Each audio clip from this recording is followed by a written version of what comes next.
Now, in your years of experience working on the JCPOA, to what extent would the Iranians dig in versus at what point would they compromise? What is the tipping point there for them to deviate either way, either side? That is a great question. The late Ayatollah Khomeini talked about, which is heroic flexibility. It was a buzz phrase during the nuclear negotiations. And again, because he never wanted to give his stamp of approval to the nuclear negotiations, he said, he wanted to keep a distance in case it went south. But he said, you negotiate and, we'll see. And so what that means, it means a flexibility in tactics, but you don't change your principles. So Iranian diplomats are really good. They know their portfolios. They know international law. They know how to negotiate. They know their red lines. This is the Global Gambit. Afternoon, Alan. Hello. I went to the wrong URL. Yeah, there's a couple. I should guess I need to clarify which one. But it's good to see you. I mean, there's a lot going on. When did we last chat? I think it was sometime last week, right? A few days back. Yeah. So in that time, there's obviously been another diplomatic merry-go-round of Trump sounding like it was positive and their counter proposal or the proposal being countered with the Iranians. And now we're back at square one. It's totally unacceptable, Alan. It's just totally unacceptable. And you're going to have to fold. Otherwise, we're going to unleash hell, I think is Trump's latest comment. So are we just back at square one, or is this any different to you? Well, we never left square one. So this is like one of those optical illusions. The only reason you think we left square one is because the rhetoric changed. If I say everything is great and I say everything is lousy, and the underlying situation hasn't changed, that perhaps creates an illusion of motion. The two sides were always very far apart. There's no dialogue. There's just two monologues passing in the night. Neither side is yet ready to negotiate. The Iranians think that the U.S. is seeking to topple the regime and that the negotiations are just a trick. And the U.S. still thinks that with just a little more incremental pressure, it can get Iran to bend the knee, kiss the ring, and accept their, in Iranians' eyes, maximalist demands. So it looks like we're heading toward another round of military action where after President Trump finishes his China trip, we bomb some more stuff. Iran bombs some more stuff in the GCC countries. And then we see if anything's changed. So you think that we're just... Well, actually, I'll just bring this up to speed. So some of the latest developments in the past couple hours, past half an hour even, Galibaf said that the country, he's the parliament speaker, he said that the armed forces are ready to deliver a well-deserved response to the aggression. Obviously, that's when Trump said that the ceasefire is on life support. So do you think that we're actually on the precipice of the whole ceasefire thing, let alone peace talks, but the whole ceasefire just collapsing? Yeah, see, there again, that's not news. That's like such a dog bites man story. Ghalibaf says if attacked, Iran will respond. Okay? Yeah. So there's a ceasefire. Yeah, it's incredibly fragile. It is likely it will, regardless of whether you say it's been violated or not, it is likely, especially after President Trump comes back from Peking, that hostilities will resume. So again, yeah, I mean, there's a massive news complex. It's a war, like what is it Hearst said? You provide the war, I'll provide the pictures. So there's this constant thirst for news, but literally nothing has changed since the first couple of days of the war. Okay, so, all right. Well, that was a good conversation, Alan. I really enjoyed speaking with you again. Nothing's changed. I don't know what else to say. No, okay, I'll ask you one quick question. So I just came off... You want. I mean, I'm happy to talk about development. I'm just saying that, there's sort of the basics and there's periphery. Periphery is, President Trump says something stupid or something excessive or something hyperbolic. Iran says something bellicose.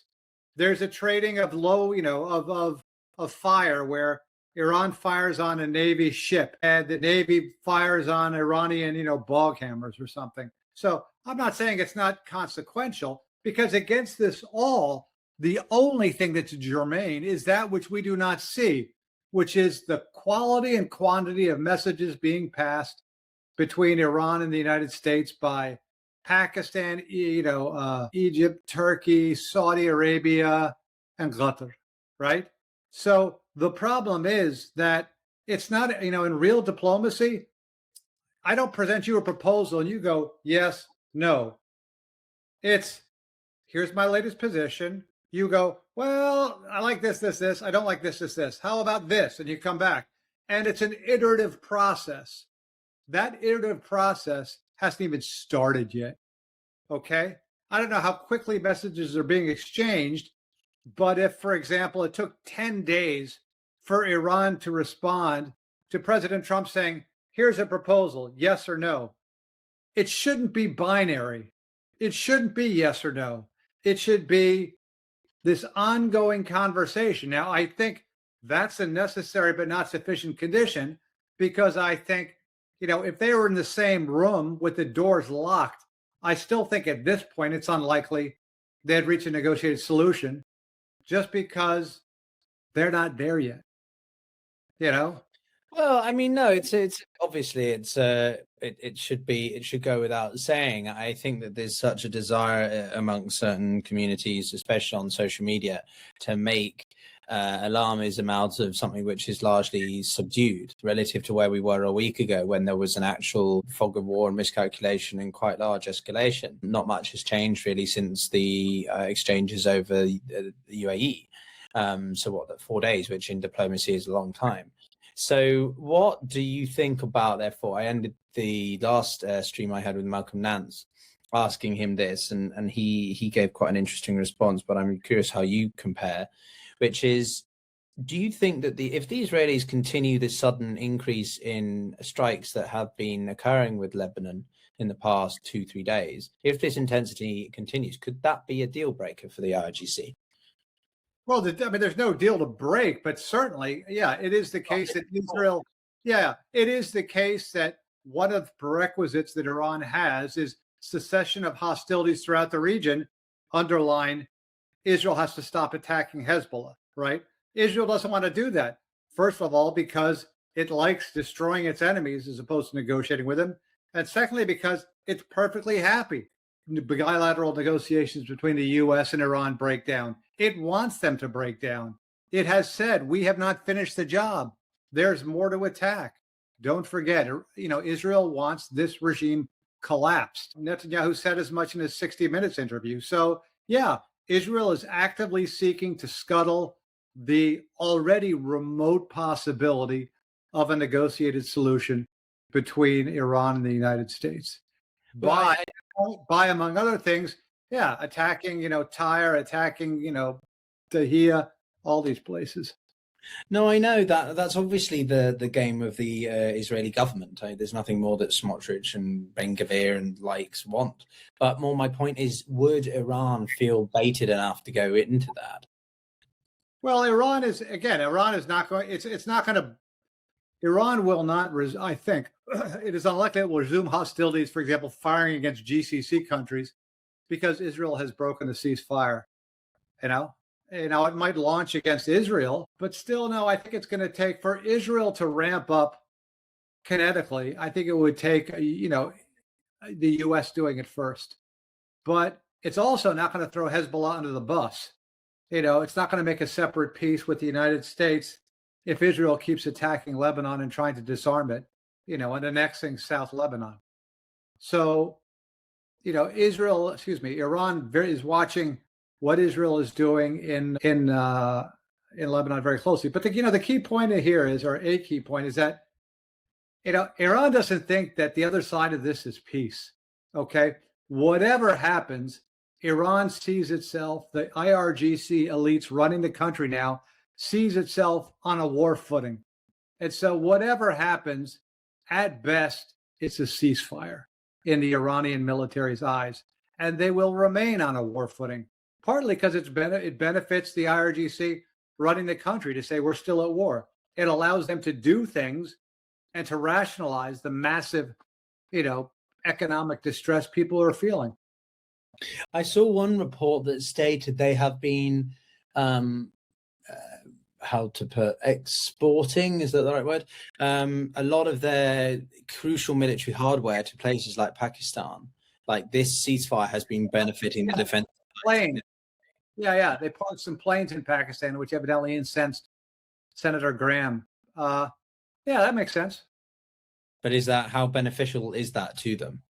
In your experience of ceasefires, is it usually the defensive side that benefits more than the offensive? How beneficial is it of Iran to prevent their aircraft from being destroyed by the U.S. and Israel by moving it to another country? Yeah, I mean, it's not going to change the balance of the war, but it preserves some assets that are hard to replace for whenever the hostilities cease. Iraq did the same thing during the 2003 war. They flew all their planes, or many of them, to Iran and parked them there. Of course, the bad news there was Iran never gave them back. And then the report also from the intelligence was that only 70% or 30% of the stockpiles have been destroyed. So from what we understand from your experience being part of negotiations for the nuclear deal, how much underground facility space does Iran potentially have? Like, they've moved so much of their equipment and stuff underneath the ground, like the Americans can't really target it, right? So that makes they've got an indefinite survival. Well, before I answer that, let me just point out that especially during wartime, especially when the war is not going well, everybody leaks. So every single one of these stories you read in the paper about, U.S. intelligence says X or Y, you have to think, what was the motivation of whomever leaked that to the reporter they have good relations with? It could be because it's true and they feel the U.S. public needs to know. It could be for other reasons. So you got to take everything with a grain of salt. But yeah, there's no doubt that Iran maintains a significant defense industrial base. And this is, the problem here, it's a failure of imagination. The U.S., nobody, we're all, without getting too bizarre, we're great apes, okay? Our brain didn't evolve to deal with complex systems. It evolved to see a threat, often another person, fight or flight, all that stuff. So we think of Iran versus the U.S., right? And it's like a boxing match in a way. It's not like that. You cannot, it's what's called a hyper object. Iran is a hyper object. You cannot conceive of it with a degree of granularity. So Iran's defense industrial base is huge. It's diverse. It's redundant. As you point out, much of it is underground. So I don't know how much of it survived, but I know that a lot of it did. And that which did not survive will be reconstituted whenever the war is over, because Iran wants to reestablish deterrence.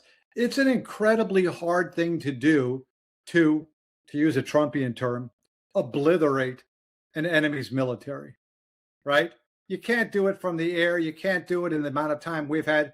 We've dealt them a serious blow in terms of sinking hardware and assets and destroying relationships and killing key leaders. But this is a country of 95 million people that has existed in one form or another for 5,000 years, despite being conquered by everybody. So, Iran can take a punch. To go back to the very same simile I was saying was too simplistic. Now, in your years of experience working on the JCPOA, to what extent would the Iranians dig in versus at what point would they compromise?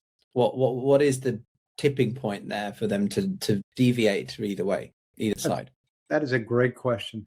The late Ayatollah Khomeini talked about, which is heroic flexibility. It was a buzz phrase during the nuclear negotiations. And again, because he never wanted to give his stamp of approval to the nuclear negotiations. He said, he wanted to keep a distance in case it went south. But he said, you negotiate and, we'll see. And so what that means, it means a flexibility in tactics, but you don't change your principles. So Iranian diplomats are really good. They know their portfolios. They know international law. They know how to negotiate. They know their red lines. They have strategic patience. So, I mean, it's aggravating, but yeah, they're very, very good. And yeah, they're willing to be flexible because, again, as I think I mentioned to you earlier, negotiations are a pair of scales, right? And the more you put in the I want this from you scale, the more you have to put in the I will give this to you scale, right? So Iranians have certain red lines, but within the context of those red lines, they're very flexible. And that's why if we had a competent US administration that was willing to negotiate in earnest over long periods of time, a deal could be reached, both on the nuclear issue and on the Strait of Hormuz issue. Unfortunately, we have an administration that has strategic attention deficit disorder and isn't willing to put in the time or to create a win-win situation, because the US administration is saying it is not enough that I win. Iran must be seen as humiliated by everybody. And that's not going to happen.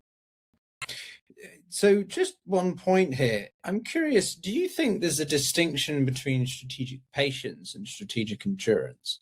One sounds more like a choice versus the other, which is a bit more imposed on one. Or is it a bit of an nuance that doesn't really matter?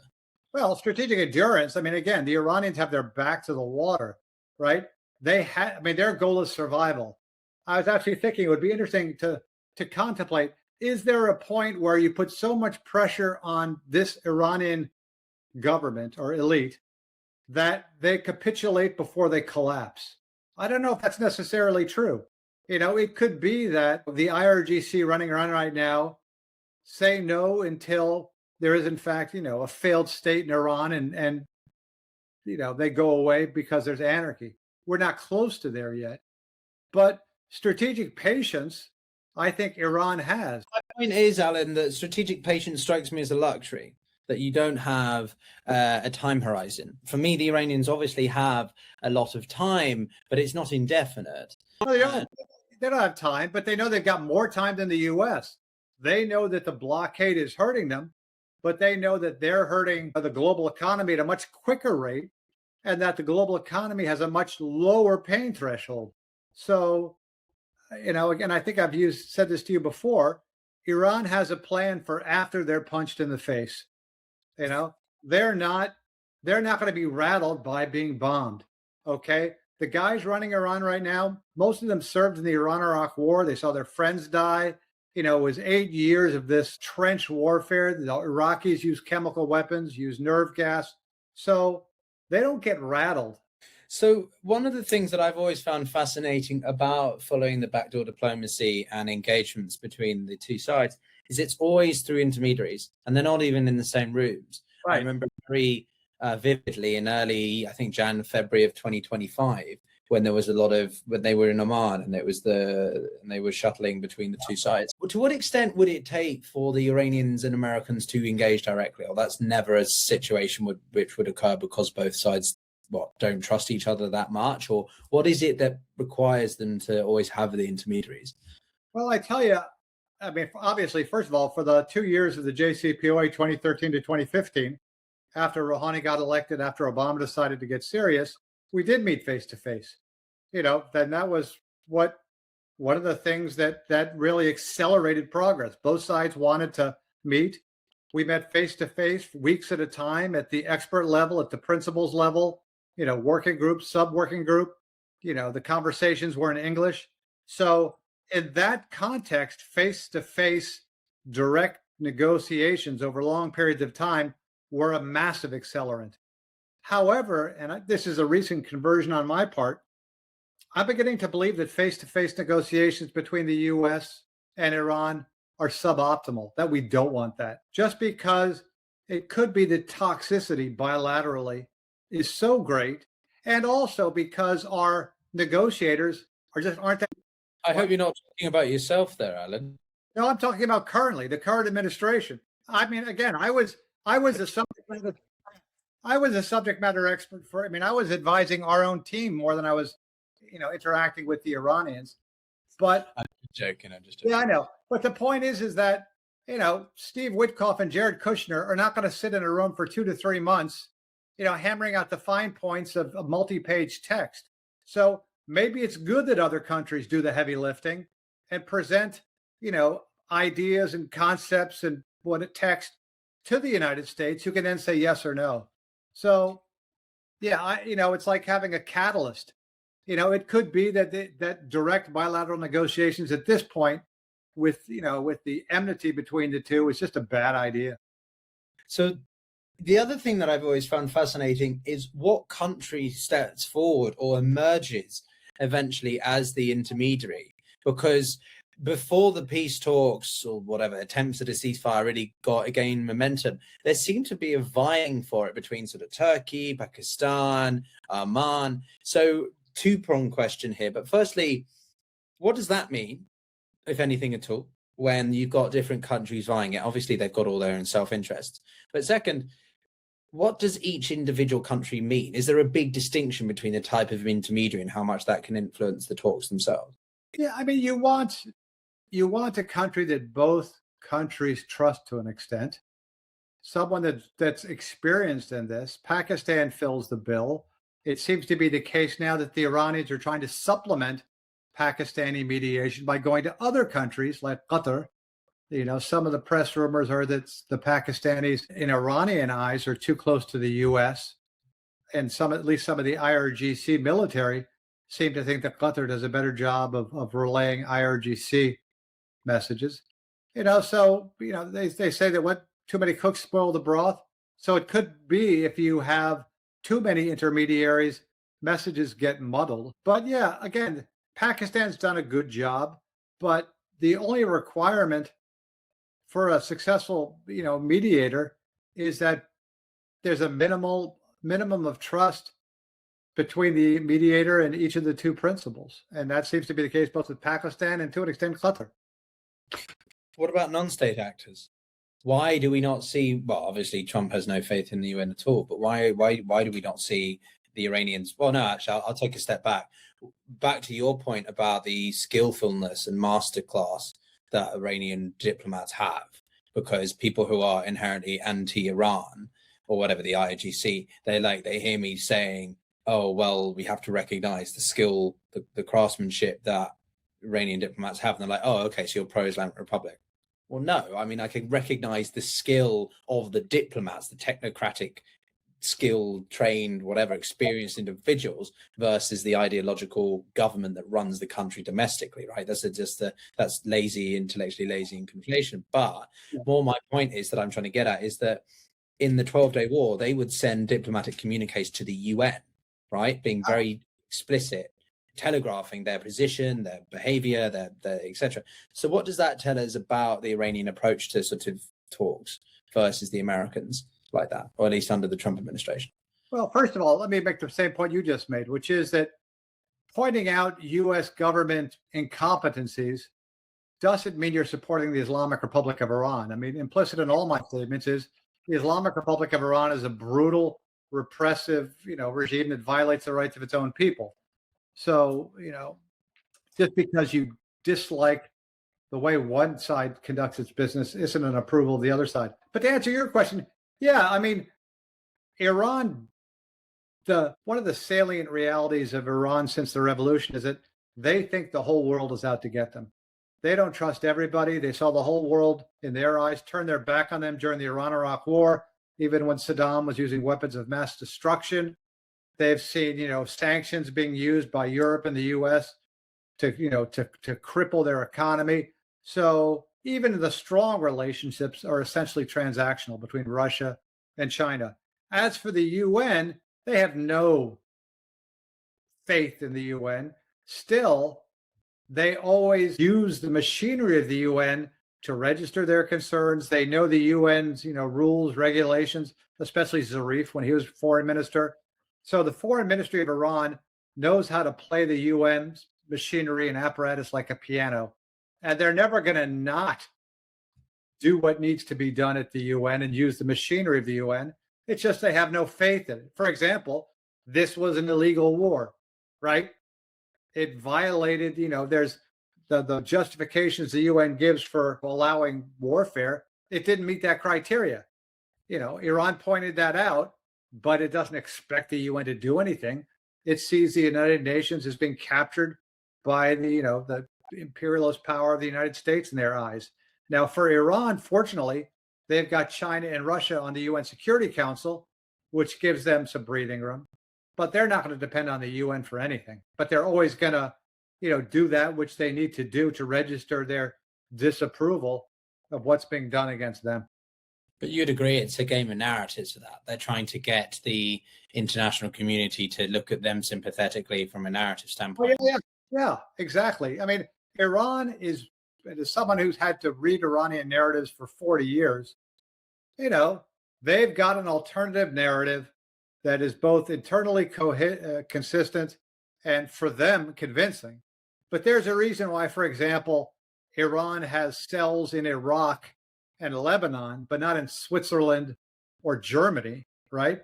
It's because Iran's narrative only resonates in, or mostly resonates in, Islamic countries that are that are functioning suboptimally. Okay. So, their narrative, like, for example, for a while I worked countering Iranian disinformation at the State Department. And my days were boring because Iran's not that good at it.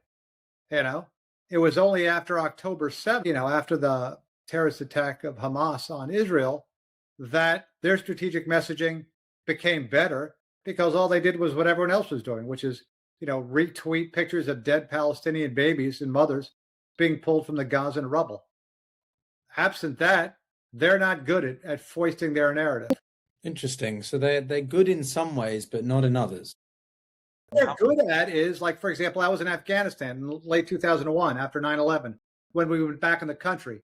They're good at putting boots on the ground and handing out blankets and food and helping, those groups. They don't pick. They did the same thing in Iraq. They don't pick winners.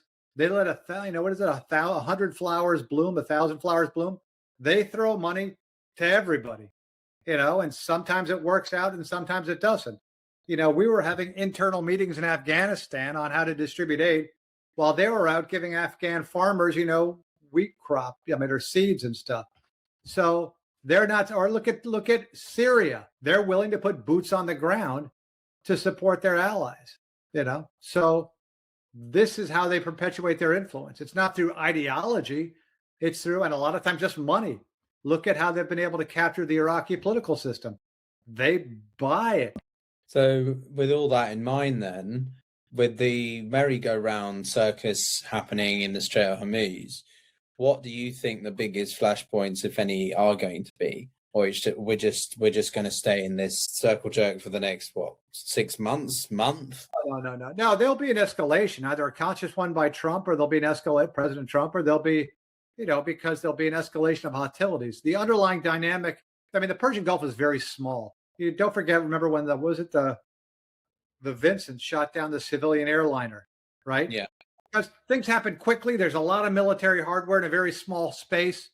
So, even without intent, accidents can happen. And the dynamic right now in the Persian Gulf is escalatory. Okay. The IRGC is not interested in a proportionate or performative or perfunctory response. They need to try to establish escalation dominance, which is something each side is still trying to achieve. And when each side is trying to achieve escalation dominance, you get escalation. One side's defensive measure becomes another side's escalation, which provokes a response. So no, the status quo is not going to remain. There will probably be an escalation of hostilities. Israel could get its way and have, some type of infrastructure bombing in Iran if President Trump thinks that just a little more kinetic attention will shift the Iranian decision-making complex. But what does just a little bit more mean, Alan? Like, what does the US have to give? How much can the Iranians put up with it?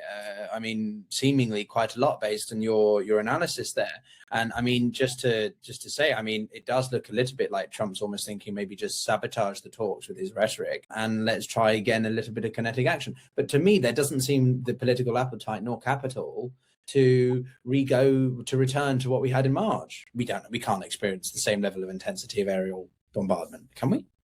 No, but then again, look, Trump's numbers aren't going to get any lower, right? He's at like 34%. His base is going to stay with him. Okay, so in his mind, the economy could get worse. And certainly he's got incredibly sensitive political radar. He doesn't want to get wiped out in the midterms for a bunch of reasons, but he still thinks that additional military acts could change. He still doesn't believe that Iran won't do what the U.S. says because the U.S. did such a good job militarily. And again, you can explain that to him, but no one will, because that's one of the problems, is that no one is giving him the hard realities he needs to hear. So he still thinks maybe we just haven't bombed them enough. So he said today or yesterday that, we hit 70% of the targets, 30% are left. I don't know if he believes that. He makes numbers up. But, he's not mentally at a place where he says the domestic economic pain is so bad, I need to do something because kinetic action, military strikes aren't working. He might never get there. I mean, I'm going to go out on a whim and say categorically, we're not going to boots on the ground. I see someone commenting that. No, that's not happening. And so, all right. Well, and also I'm impressed that you think the guy can even count to 100, to be honest, Alan. 70% or 30% or something, I'm not sure. But, okay, I guess my last question really for you is simply, this whole idea is that at the end of this, if there ever is one, which I would really like there to be, that it's a JCPOA worse version. I've asked you this sort of before, but in the last few hours, they've put more sanctions on more people. The US is reveering back to sanctions again. Yeah, why not? It's of course, but why not? But here's the thing. He can say it's a better deal if he gets, and evidently, Iran is willing to suspend enrichment. We didn't get that under Obama. Okay. Iran, again, we didn't have to worry about 60% HEU, but he does. We didn't have to worry about the Strait of Hormuz. He does. But again, President Trump's claims of victory don't necessarily have an ontological underpinning. He just makes stuff up. And as I said, his base is going to believe it, right?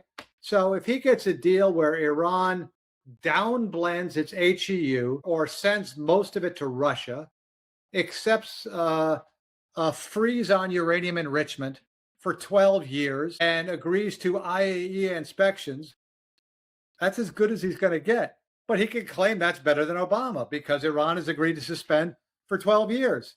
He said today, my goal is to make sure Iran never has a nuclear weapon for a very long time. Or earlier, a couple of weeks ago, he said, my goal is to make sure Iran never has a nuclear weapon during my administration. So, he can claim victory. The problem is, reality bats last, right? And the worst part of this war is the Strait of Hormuz being closed or the traffic in it being minimal. And so the key question of all of this, the single most important question is, at what point do maritime shippers feel confident to send ships into the Persian Gulf?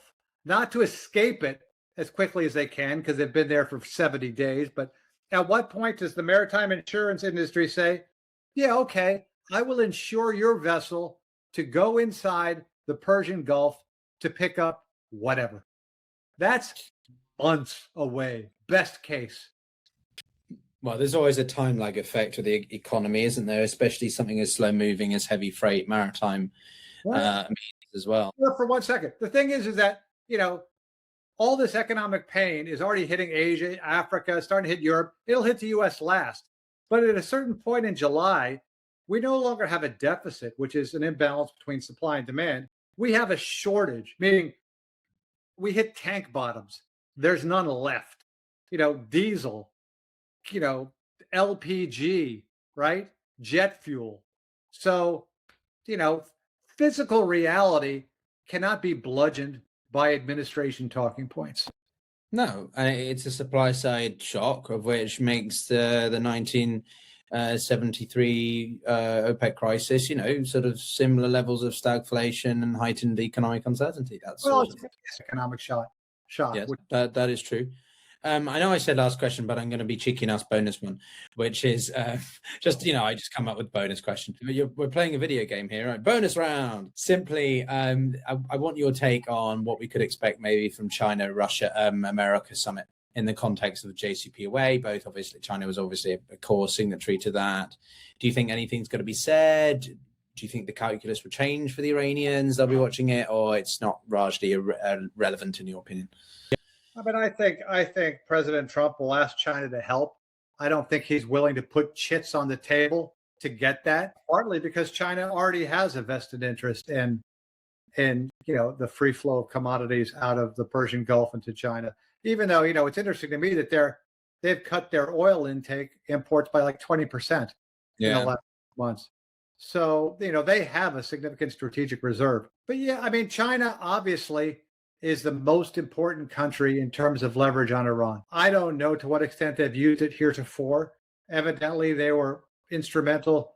The Pakistanis used them to get Iran to accept the ceasefire. So they've got a role to play. They're not going to be the guarantor of any agreed upon solution in the Persian Gulf because they don't want that hassle. China has never shown itself eager to assume security responsibilities. And when Saudi and Iran made up, the Chinese role was there, but they're not gonna. They didn't do heavy lifting. So yeah, I don't necessarily think that China can move the dial, even if President Trump were to make a deal. All right. Well, we'll just have to have you back later on, hopefully in the week, Alan, to dissect some more of that.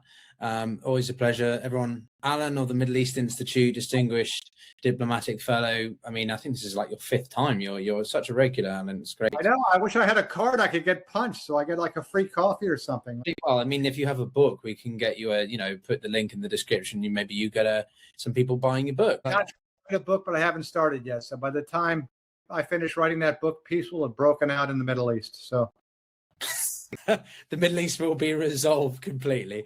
But thanks very much, everyone, for watching. Do like, subscribe as usual for when Alan returns. Got plenty of guests tomorrow and for the rest of the week. But we'll see you all tomorrow. And Alan, thanks as always. Anytime. Take care. Thanks a lot, Alan.